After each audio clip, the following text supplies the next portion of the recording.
L'objectif de cette vidéo et du paragraphe grand 2 du chapitre, est de comprendre, comment les différentes interactions, que nous avons vues précédemment, c'est-à-dire les interactions de Van der Waals et les interactions par liaison hydrogène, peuvent avoir une influence sur, les propriétés, des, molécules. Alors la première des conséquences, qu'on peut observer, c'est des conséquences sur les températures de changement d'état. Alors, ce qu'il faut comprendre, c'est ce qui se passe lors d'un changement d'état. Par exemple, quand je passe de l'état solide à l'état liquide ou de l'état liquide à l'état gazeux, eh bien, ce qui se passe, c'est que finalement, je diminue le nombre d'interactions qu'il peut y avoir entre molécules. À l'état solide, les molécules sont très proches, j'ai beaucoup d'interactions qu'il peut y avoir entre molécules. À l'état liquide, a priori, un peu moins d'interactions. Et à l'état gazeux, c'est là où elles sont le plus espacées les unes des autres. Et donc, j'ai peu d'interactions entre molécules, donc peu d'interactions intermoléculaires.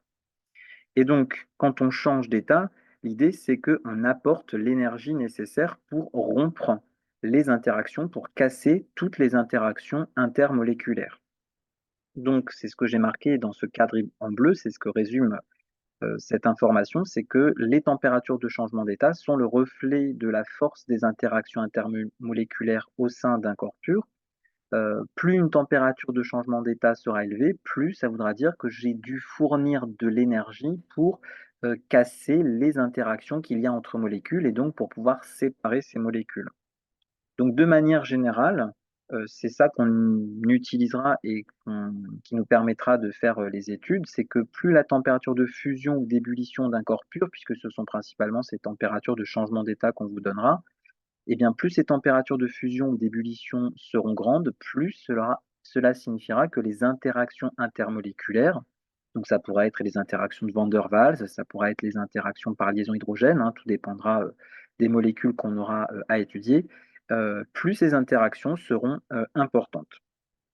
Alors, la méthode à employer dans ces cas-là, sera toujours la même. Elle est résumée, ici dans le cadre, orange. C'est d'abord de raisonner de toute manière sur les interactions de Van der Waals de type London. Alors pourquoi les interactions de Van der Waals en priorité? Bah, parce que ce sont des interactions non spécifiques qui concernent toutes les molécules et parmi les 3 interactions de Van der Waals que nous avons vues, Kizom, Debye, London, on sait que les interactions de London justement concernent la majorité des molécules, alors que, les interactions de Kizom ne seraient à prendre en compte que pour les molécules vraiment très polaires. Donc nous, on va pas s'embêter, on va raisonner principalement sur les interactions de Van der Waals de type London et on sait que ces interactions sont d'autant plus importantes que les molécules qu'on a sous les yeux sont des molécules très polarisables. C'est pour ça que je vous dis de comparer la polarisabilité des molécules et donc finalement leur taille, puisqu'on sait qu'une molécule est d'autant plus polarisable qu'elle est volumineuse. Maintenant si les molécules sont très polaires, et bien dans ce cas-là, on pourra éventuellement considérer aussi les interactions de Kizom et de Debye, bien que Debye ne soit jamais majoritaire, mais ça pourra rajouter, voilà, des interactions de Van der Waals supplémentaires, des interactions intermoléculaires en plus. Mais elles sont équivalentes aux interactions de type London d'un point de vue énergétique, hein, quoi qu'il arrive, c'est de l'ordre du kilojoule par mol. Maintenant, autre interaction qu'on pourra éventuellement prendre en compte aussi, eh bien, c'est, des interactions spécifiques. Si les molécules sont protiques, c'est-à-dire si les molécules qu'on a à étudier possèdent, des atomes, d'hydrogène capables d'établir des liaisons hydrogènes. Donc si les molécules qu'on étudie, finalement, possèdent des liaisons de type OH, FH, NH, c'est dans ces cas-là qu'on pourra rajouter, ben, une possibilité de liaison hydrogène entre molécules. Par contre, les liaisons hydrogènes, elles, on a vu, sont beaucoup plus fortes, hein, 10 fois plus fortes que les, interactions de Van der Waals. Donc si elles sont plus fortes, ça pourra être cohérent avec une température d'ébullition, de fusion plus importante, puisque c'est une interaction intermoléculaire plus importante. Et enfin, dernière petite remarque qui pourra nous servir dans certains cas, c'est que, pour des molécules, de style identique, si, une molécule peut établir des liaisons hydrogènes intermoléculaires et aussi des intramoléculaires, eh bien, elle établira du coup moins de liaisons hydrogènes intermoléculaires qu'une molécule qui ne pourrait établir que des liaisons hydrogènes intermoléculaires. Je reviendrai sur cette remarque numéro 4 dans un cas particulier. Alors, voilà le genre d'application que vous pourrez avoir. Application numéro 3. On vous demande d'interpréter la différence des températures d'ébullition des gaz nobles qui sont ici, hélium, néon, argon, krypton. Pour une pression de 1 bar, la température d'ébullition de ces gaz nobles, pour l'hélium, le néon, l'argon, le krypton, passe de -269 à -246, -189 et -152 °C. Alors, il faut d'abord, classer donc voir le type d'interaction qui va être mise en jeu et donc pour ça, ce qui peut être pratique, c'est de classer la molécule en termes de: est-ce qu'elle est polaire? Est-ce qu'elle est apolaire? Est-ce qu'elle est protique? Est-ce qu'elle est aprotique?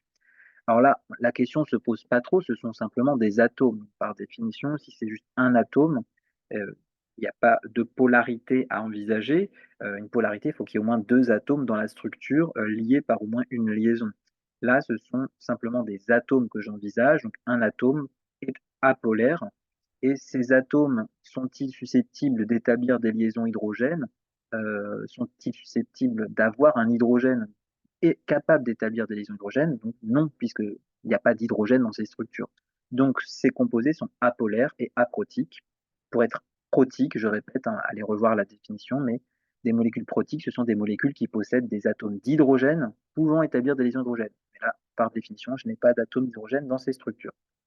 Ces composés sont donc apolaires aprotiques. Quelles sont les interactions qu'il peut y avoir dans un échantillon où il y a des atomes d'hélium, dans un échantillon où il y a des atomes de néon, dans un échantillon où il y a des atomes d'argon ou dans un échantillon où il y a des atomes de krypton?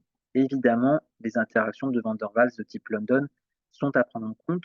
Ça existe dans n'importe quel échantillon et ce sont les principales interactions à étudier. Et je dirais qu'il n'y a que ça finalement, puisque ce sont des molécules, enfin, des atomes ici apolaires, apolaire, eh bien, je n'ai pas d'interaction de Kizom et de Baye à prendre en compte et quand bien même, c'est seulement dans de très rares cas où les entités seraient extrêmement polaires. Donc, je ne vais raisonner que sur les interactions de Van der Waals de type London, pas du tout de liaison hydrogène, on en a parlé, puisque déjà, je n'ai même pas d'atome d'hydrogène dans ces échantillons. Donc, il n'y a que des interactions de Van der Waals de type London à envisager. Comment peut-on justifier que la température d'ébullition, on voit ici qu'elle augmente hein, quand on passe de l'hélium au krypton? Si elle augmente, si je reprends la petite généralité que j'ai énoncée précédemment, c'est qu'a priori, j'ai des interactions, si la température d'ébullition donc est de plus en plus importante, c'est que j'ai des interactions de plus en plus fortes entre atomes. C'est-à-dire qu'entre atomes d'hélium, j'ai très peu d'interactions, entre atomes de néon, j'ai un peu plus d'interactions de Van der Waals de type London, entre atomes d'argon, j'ai encore un peu plus d'interactions de Van der Waals de type London et entre atomes de krypton, où la température d'ébullition est la plus forte, a priori, c'est là où j'ai le plus d'interactions de Van der Waals de type London. Pourquoi y aurait-il davantage d'interactions de type London pour un échantillon contenant du krypton que pour un échantillon contenant uniquement des atomes d'hélium? Eh bien, on doit raisonner sur des interactions de Van der Waals de type London. De quoi dépend l'interaction de Van der Waals de type London? Elle dépend de la polarisabilité des entités. Or, la polarisabilité, on sait, dépend de la taille de l'entité. Que peut-on dire de la taille de l'entité quand on passe de l'hélium au néon, à l'argon et au krypton? Eh bien, on descend dans la colonne des halogènes. Donc, si on descend dans la colonne des halogènes, eh bien, on a des atomes d'halogènes qui sont, c'est pas des halogènes, ce sont des gaz nobles. Quand on descend dans la colonne des gaz nobles, eh bien, on a des gaz nobles qui sont de plus en plus gros, donc plus volumineux. Autant dire que le krypton, c'est celui qui est le plus polarisable de toute la colonne des gaz nobles, du moins par rapport à ceux qui sont cités ici. De hélium à krypton, les atomes sont de plus en plus volumineux puisqu'on descend dans la colonne, ils sont donc de plus en plus polarisables. S'ils sont donc de plus en plus polarisables, eh bien, les interactions de Van der Waals, quand on va de l'hélium au krypton, sont donc de plus en plus intenses. Et donc, si les interactions de London sont de plus en plus intenses, cela signifie que j'ai de plus en plus d'interactions entre atomes quand je suis dans du krypton que quand je suis dans un échantillon d'atomes d'hélium. Entre atomes d'hélium, j'ai finalement très peu d'interactions par comparaison à un échantillon où j'aurai plein d'atomes de krypton, où là par contre j'ai davantage d'interactions entre atomes de krypton. Donc j'ai davantage d'interactions intermoléculaires à rompre dans un échantillon d'atomes de krypton que dans un échantillon d'atomes d'hélium. Donc si j'ai davantage d'interactions intermoléculaires à rompre dans un échantillon d'atomes de krypton, j'ai une température d'ébullition qui est donc plus importante pour le krypton que pour l'hélium. Application numéro 4, il faut interpréter un peu de la même manière les différences de température d'ébullition des molécules suivantes où l'atome central donc qui est l'oxygène, le soufre, le sélénium et le tellure, appartiennent à la 16e colonne du tableau périodique. Alors c'est un peu la même chose, vous voyez, quand vous passez de l'oxygène au soufre, au sélénium, au tellure, vous descendez dans la colonne de l'oxygène, hein, voilà, colonne 16e colonne. Alors on va d'abord comparer abstraction du H2O. On va juste comparer d'abord H2S, H2SE, H2TE. Ces composés, si on doit les classifier en tant que polaire apolaire ou protique aprotique, bah, H2S, H2SE, H2TE, hein, si vous faisiez les représentations de Lewis, bah, vous verrez que chaque liaison HS, chaque liaison SEH, chaque liaison TEH est polarisée.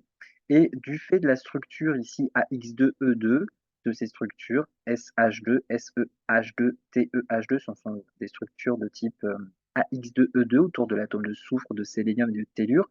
Bah, c'est un peu comme la molécule d'eau, eh bien, les moments dipolaires des liaisons SH, des liaisons SEH et des liaisons TEH ne vont pas se compenser et ça va vous faire une molécule qui sera polaire. Donc ces molécules-là sont polaires, H2S, H2SE, H2TE. Par contre, elles sont aprotiques, c'est-à-dire que l'hydrogène qui est ici, les hydrogènes qui sont ici et les hydrogènes qui sont ici, les hydrogènes attachés au soufre, au sélénium et au tellure ne sont pas capables d'établir des liaisons hydrogènes, puisque je vous rappelle que pour qu'un hydrogène puisse établir des liaisons hydrogènes, il faut au préalable que, première condition, que ces hydrogènes soient attachés à un atome suffisamment électronégatif, parmi lesquels j'ai cité uniquement le fluor, l'oxygène et l'azote. Là, ici, l'hydrogène est attaché au soufre. Le soufre est plus électronégatif que l'hydrogène n'est pas suffisamment. Donc cet hydrogène ne sera pas capable d'établir des liaisons hydrogènes. Pareil pour cet hydrogène, pareil pour cet hydrogène. Donc ces molécules sont aprotiques. Elles ne sont pas capables d'établir des liaisons hydrogènes. Donc leurs hydrogènes, en tout cas, ne sont pas capables d'établir des liaisons hydrogènes. Donc c'est pour ça que je les qualifie comme étant aprotiques. Alors, du coup, dans un échantillon où il y a plein de molécules H2S, quelles sont les interactions que je vais devoir envisager? Eh bien, du fait que les molécules ici soient polaires, mais pas extrêmement polaires, de toute manière, je raisonne quoi qu'il arrive sur les interactions de Van der Waals de type London. Je ne vais raisonner que sur celle-ci. Alors, j'ai quand même mentionné qu'il y avait des interactions de Kizom et de Bay, mais j'ai quand même mentionné que c'était London qui était ultra majoritaire. Euh, Elles ne sont pas très polaires, ces molécules, donc on va laisser tomber Kizom et de Bay. Vraiment raisonner le plus simplement possible sur London, quoi qu'il arrive, sauf dans très rares cas. On vous le précisera, ou sinon c'est assez évident à comprendre. Donc, dans ces cas-là, nos molécules, si je raisonne que sur les interactions de London, je dois raisonner sur la taille des molécules pour savoir si les interactions sont plus importantes ou pas. Eh bien, que se passe-t-il de H2S à H2SE à H2TE? L'atome central, c'est-à-dire le soufre, le sélénium, le tellure, qui sont dans la 16e colonne du tableau périodique, eh bien, ce sont des atomes qui sont de plus en plus volumineux puisque je descends dans la colonne du tableau périodique. Donc, c'est-à-dire que quand je passe de H2S à H2SE à H2TE, la molécule est plus volumineuse, donc plus polarisable. Donc, si je me restreins à H2S, H2SE, H2TE, si la molécule est de plus en plus polarisable, eh bien, ça veut dire que dans un échantillon où j'ai des molécules H2TE qui sont les plus polarisables, eh bien, j'ai beaucoup d'interactions intermoléculaires de type London. Donc, si j'ai beaucoup d'interactions intermoléculaires de type London à rompre pour réaliser le changement d'état, cela signifie que j'aurai une température d'ébullition plus importante, ce qui est bien le cas puisque je suis à 0 degré Celsius, alors que pour les autres, je suis à des températures encore plus basses. Et lorsque je vais jusqu'à H2S, qui est la moins polarisable des trois, eh bien, dans un échantillon où j'ai plein de molécules H2S, finalement, j'ai peu d'interactions intermoléculaires de type London, donc peu d'interactions à rompre pour réaliser le changement d'état, donc une température d'ébullition qui est plus faible. Donc, c'est ce que je vous ai mentionné ici. Quand je vais de H2S à H2TE, pour l'instant, je n'ai pas tenu compte de H2O. Les interactions de London sont de plus en plus intenses.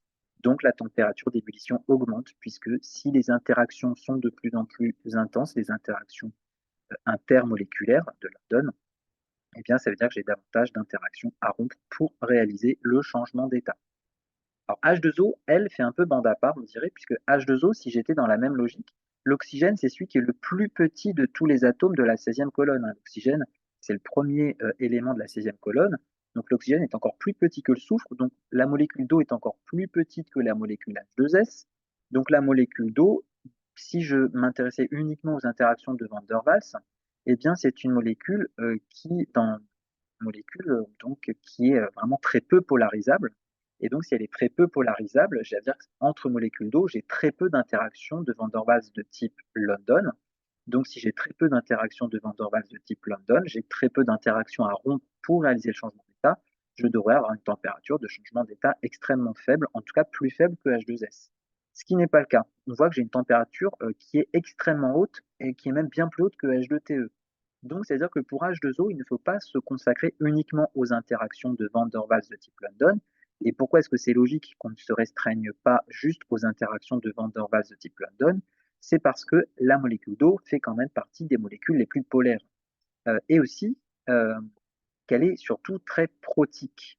Euh, Elle est polaire comme ses camarades, en fait, hein. Elle est polaire comme H2S, H2SE, H2TE, mais surtout, elle a une particularité, c'est qu'elle est protique. Les atomes d'hydrogène dans la molécule d'eau sont donc attachés à l'oxygène, et quand un atome d'hydrogène est attaché à un oxygène, on vérifie la première condition pour que des liaisons hydrogènes puissent s'établir. Cet hydrogène, effectivement, peut établir des liaisons hydrogènes. Et notamment, c'était le but de l'application numéro 2 où je vous demandais de dessiner des liaisons hydrogènes entre molécules d'eau. Effectivement, je peux dessiner des liaisons hydrogènes entre molécules d'eau. Ce qui veut dire quoi concrètement? Eh bien que dans un échantillon, dans de l'eau tout simplement, où il y a des milliards de molécules d'eau, quelles interactions existent entre molécules d'eau? Eh bien, j'ai évidemment les interactions de Van der Waals de type London, mais petit cas particulier, effectivement, l'eau, j'en avais parlé, c'est une molécule qui est extrêmement polaire, dans laquelle Kizom est majoritaire, mais à la rigueur que je raisonne sur Kizom ou sur London, l'ordre de grandeur est le même, ça reste de l'ordre du joule par mol. Mais en plus, j'ai surtout des liaisons hydrogènes qui peuvent s'établir entre molécules d'eau. Je n'avais pas de liaison hydrogène qui pouvait s'établir entre molécules de H2S, ni entre molécules de H2SE, ni entre molécules de H2TE. Par contre, pour H2O, dans un échantillon où j'ai de l'eau, des milliards de molécules d'eau, j'ai non seulement des interactions de Van der Waals de l'ordre du joule par mol qui peuvent s'établir, mais j'ai également des liaisons hydrogènes qui peuvent s'établir entre molécules d'eau. Et ce qu'il y a, c'est que les liaisons hydrogènes qui s'établissent, elles ont, énergétiquement parlant, elles sont 10 fois plus fortes que des liaisons de Van der Waals, que des interactions de Van der Waals. Ce qui fait que finalement, si je veux rompre les interactions intermoléculaires entre molécules d'eau, eh bien, je vais devoir non seulement rompre les interactions de Van der Waals, mais je vais également devoir rompre des interactions par liaison hydrogène qu'il y a entre molécules d'eau qui sont beaucoup plus fortes et donc qui demandent beaucoup plus d'énergie pour être rompues. Et c'est pour ça que je suis obligé de chauffer jusqu'à 100 degrés Celsius pour que je puisse voir se rompre toutes les interactions, non seulement les interactions de Van der Waals, mais principalement finalement ces liaisons hydrogènes qui demandent une énergie très importante pour être rompues. C'est pour ça que l'eau a finalement comme une anomalie, on va dire, dans sa température de changement d'état, puisque si on ne tenait compte que des interactions de Van der Waals, j'aurais des interactions donc bien plus faibles que H2S, bien qu'il y ait des interactions de Kizom à prendre en compte en plus, mais c'est vraiment les interactions par liaison hydrogène qui permettent de justifier cette température extrêmement forte, bien plus forte que celle de H2TE. Dernier exemple concernant les températures de changement d'état, si on vous demande de comparer la température de fusion de ces deux molécules, qui sont finalement des isomères de position. On a exactement les mêmes atomes, les mêmes groupes caractéristiques, un groupe carboxyle et un groupe hydroxyle, mais qui ne sont pas positionnés exactement au même endroit. Donc, ce sont des isomères de position. Le premier a une température de fusion de 159 degrés Celsius et celui-ci une température de fusion de 203 degrés Celsius. Donc, c'est encore une température de changement d'état. Donc, je rappelle qu'il faut essayer de raisonner sur les interactions intermoléculaires qu'il peut exister dans un échantillon qui contiendrait des milliards de molécules A et de comparer ça aux interactions intermoléculaires qu'il pourrait y avoir dans un échantillon contenant des milliards de molécules B. Alors, qu'est-ce qu'on peut dire concernant les interactions qu'il peut y avoir entre molécules A et entre molécules B? Alors, évidemment, j'ai toujours ces interactions de Van der Waals, mais là, clairement, on voit que si on doit justifier quelque chose, les interactions de Van der Waals de type London existent tout le temps, mais là, j'ai des liaisons hydrogènes, clairement, qui vont pouvoir s'établir. Mes molécules sont-elles protiques? Oui, puisqu'on voit bien qu'ici, cet hydrogène est capable d'établir des liaisons hydrogènes du fait qu'il soit attaché à un oxygène très électronégatif. De même, cet hydrogène est capable d'établir des liaisons hydrogènes avec une autre molécule, du fait que cet hydrogène soit attaché à un atome très électronégatif. Donc évidemment, pareil, cet hydrogène est capable d'établir des liaisons hydrogènes parce qu'il est attaché à un oxygène très électronégatif, et pareil pour cet hydrogène qui est attaché à un atome très électronégatif. Donc ces 4 atomes d'hydrogène peuvent établir des liaisons hydrogènes avec des molécules voisines. Mais quelle est la différence entre A et B? Eh bien, c'est la proximité de ce groupe carboxyle et de ce groupe hydroxyle, alors que là, le groupe carboxyle et le groupe hydroxyle sont beaucoup plus éloignés. Je disais que ces atomes d'hydrogène étaient capables d'établir des liaisons hydrogènes avec des molécules voisines. Mais est-ce qu'il n'y a pas possibilité de créer des liaisons hydrogènes intramoléculaires dans l'un de ces 2 cas? Eh bien, oui, dans le cas, petit a, ça va être le cas. Le cas petit b, eh bien, ces hydrogènes ne peuvent établir des liaisons hydrogènes qu'avec des molécules voisines. Donc, ce H interagira, par exemple, avec l'oxygène qui traînerait à côté d'une molécule de ce style-là. Ce H peut établir des liaisons hydrogènes avec l'oxygène d'une molécule de ce style-là qui traînerait à côté. Pareil pour la molécule A, cet hydrogène peut établir des liaisons hydrogènes avec l'oxygène d'une molécule comme la molécule A qui traînerait à côté. Pareil pour cet hydrogène. Mais la particularité de la molécule A, c'est que je peux aussi établir, vous voyez ce que j'ai dessiné en pointillé ici, une liaison hydrogène entre atomes de la même molécule. Cet atome d'hydrogène n'établira pas que des liaisons hydrogènes avec des molécules voisines, il pourra établir aussi des liaisons hydrogènes à l'intérieur même de la même structure, de la même molécule, ce qu'on appelle donc des liaisons hydrogènes intramoléculaires. Et la particularité, c'est ce que je disais dans le point numéro 4 tout à l'heure, je vous peut-être rapidement pour que vous voyez, ici dans le point numéro 4, ce point qui est ici, eh bien, c'est que je disais qu'à structure comparable, un composé qui peut établir des liaisons H intermoléculaires et intramoléculaires, eh bien, du coup, il établira moins de liaisons H intermoléculaires qu'un composé qui ne peut établir que des liaisons H inter. Concrètement, ça veut dire quoi? Ça veut dire que, effectivement, heu, cette molécule A, dans un échantillon où j'ai des milliards de molécules A, eh bien, les liaisons hydrogènes vont se répartir entre un certain nombre de liaisons hydrogènes intramoléculaires et un certain nombre de liaisons hydrogènes intermoléculaires. Alors que là, dans un échantillon où j'ai que des molécules B, je n'aurai que des liaisons hydrogènes intermoléculaires. Donc, par voie de conséquence, eh bien, c'est que dans un échantillon où j'ai que des molécules A, j'aurai donc moins de liaisons hydrogènes intermoléculaires. Et donc, si j'ai moins de liaisons hydrogènes intermoléculaires dans un échantillon où il n'y a que des molécules A, eh bien, j'ai moins de cohésion entre les molécules A. C'est comme si elles étaient moins reliées les unes aux autres. Et donc, si elles sont moins reliées les unes aux autres, il faudra donc moins d'énergie pour rompre ces liaisons intermoléculaires. Il faut juste essayer de comprendre que finalement, c'est comme si on avait un stock de liaisons hydrogène, disponible. Je vous remets peut-être ici, pour, un échantillon. Mettons que dans un échantillon de molécules A, j'ai 1 000 000 de liaisons hydrogènes possibles. Et bien, dans cet échantillon de molécules A, j'en aurai 500 000 qui seront intermoléculaires et 500 000 qui seront intramoléculaires. Alors que dans un échantillon, de molécules B, ici, j'aurai 1 000 000 de liaisons hydrogènes intermoléculaires. On voit que j'ai bien plus de liaisons hydrogènes intermoléculaires entre molécules B qu'entre molécules A. Ou, ce qui revient au même, il y a moins de liaisons hydrogènes intermoléculaires entre molécules A qu'entre molécules B. Or, quand on change d'état, quelles sont les liaisons qu'on rompt, qu'on casse? Ce sont uniquement les liaisons intermoléculaires. Le changement d'état, c'est uniquement les liaisons intermoléculaires qu'on casse. Comme j'ai moins de liaisons intermoléculaires à rompre entre molécules A qu'entre molécules B, j'ai besoin de moins chauffer l'échantillon de molécules A pour réaliser le changement d'état que pour réaliser le changement d'état de l'échantillon de molécules B.